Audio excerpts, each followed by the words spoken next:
de algum modo, movimentar algum gatilho sobre saúde mental, que hoje a gente vai falar sobre outro aspecto sobre isso, que é a questão das alergias, que afetam a saúde e, claro, também saúde mental. Para falar sobre isso, estamos recebendo o Renato Prachedes, ele que é especialista em alergologia e imunologia, hoje aqui no Jornal da Mix. Prachedes, seja bem-vindo, prazer estar falando com você na manhã de hoje sobre esse tema, que naturalmente, além de já incomodar, se fosse só a questão da própria alergia, imagina isso também provocar alterações na nossa saúde mental. Como é que chegou-se a essa conclusão de que uma coisa leva a outra, sendo as duas muito sérias, né? Principalmente quando não tratadas. Muito bom dia. Bom dia, Marcos. Bom dia, Liara. Bom dia dia, a todos doutor. da equipe da Rádio Mix. E o quão que interfere, viu, Marcos? Porque assim, como as doenças alérgicas, elas abrangem muitos sintomas, desde sintomas com um arquétipo aí de estética, por exemplo, com lesões dermatológicas, eles interferem diretamente em situações vitais, como, por exemplo, a nossa respiração. Se a gente não respira bem, se a gente não dorme bem, consequentemente, a gente não vai estar desenvolvendo bem os nossos estudos, o nosso trabalho. E quando a gente fala em pele, por exemplo, quando a gente não está com uma aparência boa, e veja que hoje em dia todo mundo está preocupado em ter uma boa aparência, seja por autoestima, seja para um ambiente de trabalho, seja para um ambiente de convívio social, isso interfere diretamente na nossa cabeça. Hoje em dia a gente tem um boom enorme aí de doenças psiquiátricas, de condições psicológicas, que, sem sombra de dúvidas, as doenças alérgicas estão diretamente associadas a intensificar ou então até criar condições psiquiátricas. Ela vem primeiro? Oi? Ela normalmente vem primeiro? A condição psiquiátrica ou a condição alérgica? A alérgica. A condição alérgica, ela costuma vir primeiro, sim, mas uma pode intensificar a outra. Por quê? Porque considerável parte das doenças alérgicas, elas costumam ser desenvolvidas ainda no público infantil, Certo. ainda na infância. E, inclusive, na infância, por vezes, a gente já pode desenvolver, conforme ao início da doença alérgica, desenvolver já estigmas psicológicos e psiquiátricos, interferindo na criança já. Só para você ter noção, uma das principais doenças alérgicas, a gente chama de doenças atópicas, é a dermatite atópica, que é uma doença em que a criança começa a manifestar uma pele muito seca, coça muito, processos inflamatórios bem significativos, e dentre essa coceira intensa, geralmente a criança não dorme bem.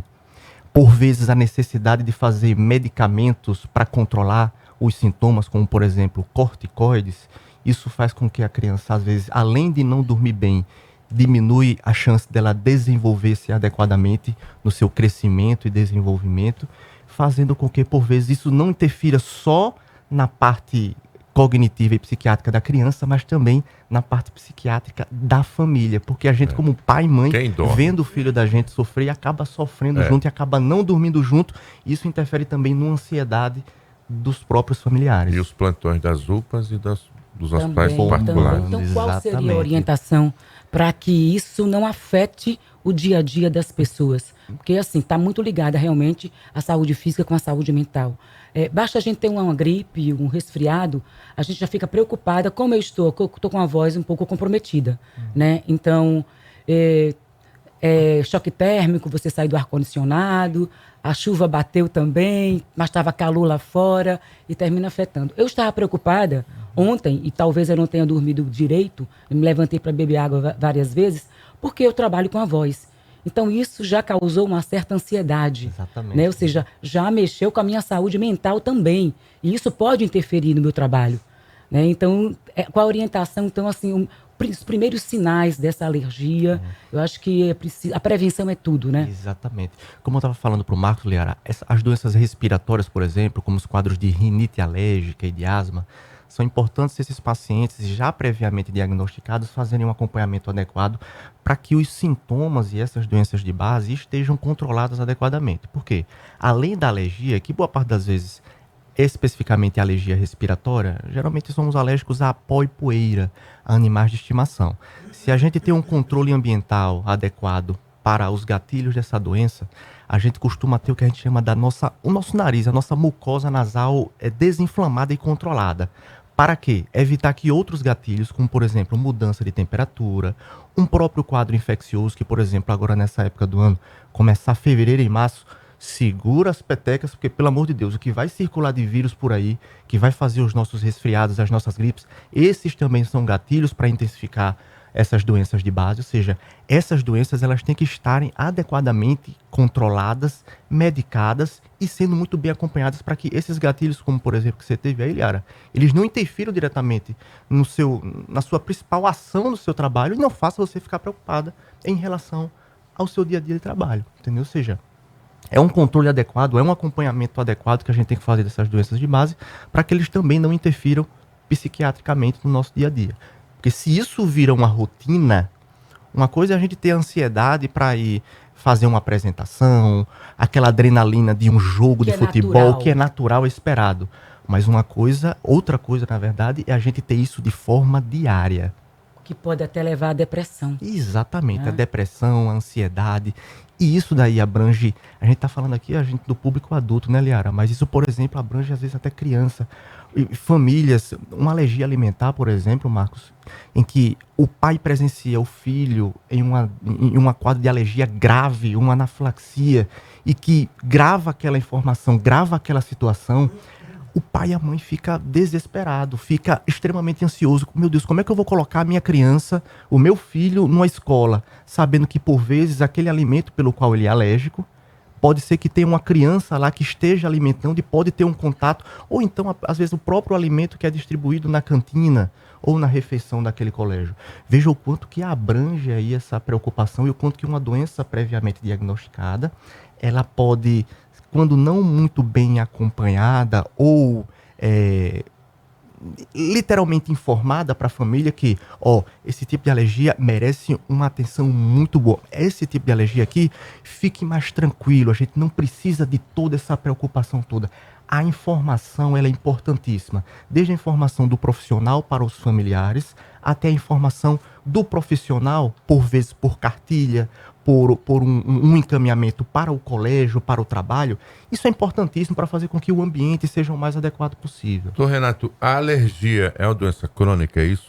Quem tem algum tipo de alergia, morre com ela? Considerável parte das alergias, Marcos, elas são crônicas. As principais e a mais comum, por exemplo, que é a alergia respiratória, a rinoconjuntivite alérgica, uma vez diagnosticado, elas são para o resto da vida.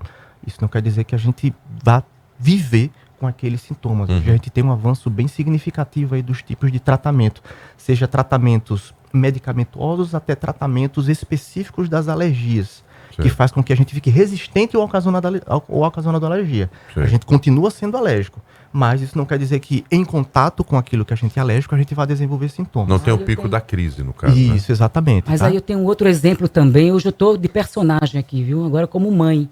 Meu filho, quando era pequenininho, né, minha mãe estava fazendo caruru e começou a, de vez em quando, dar um camarãozinho lá para ele. Camarãozinho. Quando eu cheguei, ele estava vermelho e assim, sem conseguir respirar. Levamos para emergência. Hoje ele está com 30. Come camarão e está tudo bem. Como explicar isso? Graças a Deus. A depender do tipo de alergia que a gente tenha, algumas a gente desenvolve o que a gente chama de tolerabilidade. Se cura, tá? Principalmente essas quando diagnosticadas na infância. Veja, essas que eu dei o exemplo aqui para vocês, Marcos, que são as alergias respiratórias, essas aí é para o resto da vida. A gente pode até mudar a intensidade dos sintomas. Mas alergias alimentares, por exemplo, como alergia a leite, que é a famosa alergia à proteína do leite de vaca, alergia a ovo, essas comumente, as crianças desenvolvem tolerabilidade. E um percentual, o seu filho foi lisonjeado aí, viu, Liara? Opa! Mas os frutos do mar, por exemplo, crustáceos, mariscos, uma vez desenvolvido a alergia a esse tipo de alimento, geralmente a gente não desenvolve tolerabilidade. Porém, quando manifestado na infância, existe uma chance maior dessa criança mudar esse perfil de reconhecimento dessa proteína e desenvolver tolerabilidade. E a gente não ficar com essa preocupação toda, Liara, com o filho da gente, para que quando a gente vá num restaurante, que aqui em Maceió, nossa cidade é privilegiada nesse sentido, a gente não fique preocupado com as contaminações, não consiga ir para um restaurante com tranquilidade, não ter essa preocupação de pedir um prato, sabendo que possa haver uma contaminação e você não precise passar por isso novamente que você passou com o seu filho, né, Liara? Doutor Renato, eu pensava que em fevereiro se colocava o bloco na rua, mas o senhor falou aí de muitos vírus que vão estar circulando, coincide com o carnaval, quer dizer que é o bloco dos vírus que Por vão estar aí, circulando no carnaval. Por que quando tem festas assim, e na época da Covid eu me lembro, não, depois do carnaval foi que estourou mais os casos? Porque essas festas, elas são um divisor de águas quando o assunto envolve contaminação. Até antes do Covid, Marcos, a gente já tinha isso muito bem estabelecido. Isso é chamado a gente chama de sazonalidade. Uma época em que, caracteristicamente, por influência de temperatura, dos aglomerados também, tem influência do carnaval também, mas principalmente pela característica dos vírus de comumente circularem em épocas do ano aqui no Brasil. Sim. E aqui no Brasil especificamente, março, abril, maio, chegando em junho, ali no início de janeiro, são as épocas que esses vírus estão circulando de forma mais facilitada. E isso sendo influenciado pela principal forma de transmissão, que é o contato de uma pessoa junto a outra e a aglomeração, isso só faz intensificar mais ainda os quadros respiratórios nessa época do ano. Ou seja, é o comportamento da própria circulação do vírus com situações com as quais a gente tem uma maior aglomeração de pessoas. Nós criamos um hábito na pandemia que foi o uso de máscara, né? E depois eu acho que muita gente, quando tem um resfriado, algumas pessoas chegam de máscara. Eu uso, já é uma mudança de comportamento. Eu usei quando eu comecei com a gripe, usei máscara, vim aqui para uma reunião de máscara, o pessoal, o que é que você tem e tal? E depois desenvolvi essa alergia, né? Depois que passou aí a virose. Mas, assim, é importante as pessoas criarem essa consciência. Eu estou gripada, vou no elevador. Muita gente mora em prédios. O elevador ali é um foco, né? Há chances de circular ali no elevador, mesmo quando a pessoa sai, né? Então, é importante o uso da máscara para quem está com esse resfriado, com essa virose, enfim, apresentou algum sintoma, vamos usar a máscara e evitar que o outro, né, evitar transmitir para o outro. Sem dúvida, infelizmente a pandemia ela veio com muitos malefícios para o mundo todo, a gente presenciou isso, mas veio com algumas vantagens em relação à precaução e em relação a cuidados que a gente tem que ter a partir daí, como por exemplo o uso de máscara quando a gente está com algum sintoma respiratório, porque aquele vírus para a gente, por exemplo, pode ser pura e simplesmente um resfriado comum, só que aqueles vírus, uma vez transmitindo, uma pessoa não estando com máscara, para um idoso, para uma criança novinha, aquilo vira internação e, por vezes, vira um óbito.